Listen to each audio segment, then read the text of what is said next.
नमस्कार, इन खबर में आपका स्वागत है। मैं विद्याशंकर तिवारी हूं। दिल्ली में भी चुनाव की चहलकदमी शुरू हो गई है। लोकसभा चुनाव के तुरंत बाद अरविंद केजरीवाल जो है उन्होंने ऐलान कर दिया था कि उनकी पार्टी और उनकी सरकार चाहती है कि दिल्ली में महिलाओं को फ्री मेट्रो सेवा मिले और डीटीसी में भी फ्री सेवाएं मिले।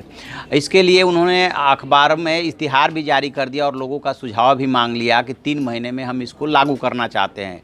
लेकिन केंद्र सरकार ने उनके इस प्रयास पे ब्रेक लगा दिया है। केंद्र सरकार के मंत्री जो शहरी विकास मंत्री है हरदीप पुरी, उन्होंने साफ साफ कहा है कि ये कैसे संभव है, जो दिल्ली सरकार घाटे में है उसके ऊपर इतना कर्ज है, वो जो है 800 करोड़ का लॉलीपॉप बांटना चाहती है। ये संभव नहीं है।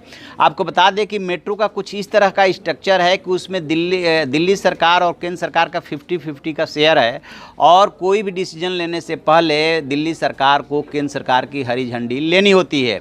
इससे पहले जब मेट्रो की किराया बढ़ा था तब भी ये बात आई थी। केजरीवाल चाहते थे कि इस किराए में बढ़ोतरी ना हो। उन्होंने केंद्र सरकार से और मेट्रो से अपील भी की थी, लेकिन केंद्र सरकार और मेट्रो ने उनकी बात नहीं मानी थी। मेट्रो से मेरा मतलब डीएमआरसी से है, जो कि उसको संचालित करती है।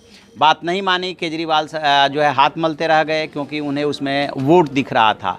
अब जबकि लोकसभा चुनाव में बुरी तरह से हार मिली तो उन्होंने फिर ये दांव चला कि हम दिल्ली की महिलाओं को जो है मेट्रो में फ्री सेवा देना चाहते हैं, डीटीसी में देना चाहते हैं। डीटीसी चूँकि पूरी तरह से दिल्ली सरकार के अधीन है, इसलिए उसमें वो ये लागू कर सकते हैं, लेकिन मेट्रो में लागू करने के लिए ज़रूरी हो कि केंद्र भी सहमत हो। लेकिन जो हरदीप पुरी ने ये बात कही है कि ये संभव नहीं है या ये नहीं हो सकता है, अब उससे जो है अरविंद केजरीवाल के जो प्रयास है उस पर ब्रेक लग गया है। इस बीच में दिल्ली सरकार ने अखबारों में विज्ञापन जारी करके और लोगों का सुझाव मांगा था कि इसको कैसे लागू किया जाए, आपके क्या सलाह है, क्या राय है।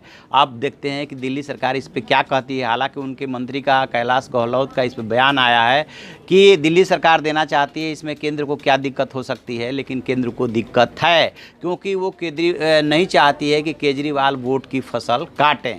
ये दिक्कत है दरअसल केंद्र को, या कह सकते हैं कि बीजेपी को। देखते हैं अब आगे ये लड़ाई क्या शक्ल लेती है। केजरीवाल जो है उनका ये जो कदम है वो गेम चेंजर माना जा रहा था कि लोकसभा चुनाव में हार के बाद विधानसभा चुनाव के लिए उन्होंने ये जो चाल चली है उसमें महिलाओं को अपनी तरफ जो है वोट के लिए आकर्षित कर पाएंगे या महिलाओं की सहानुभूति ले पाएंगे। लेकिन केंद्र सरकार उनके इस मंसूबे पर पानी फेर रही है। आगे क्या होता है इस पर नज़र बनाए हुए हैं। आप देखते रहिए हमारा डिजिटल चैनल इन खबर। Thank you.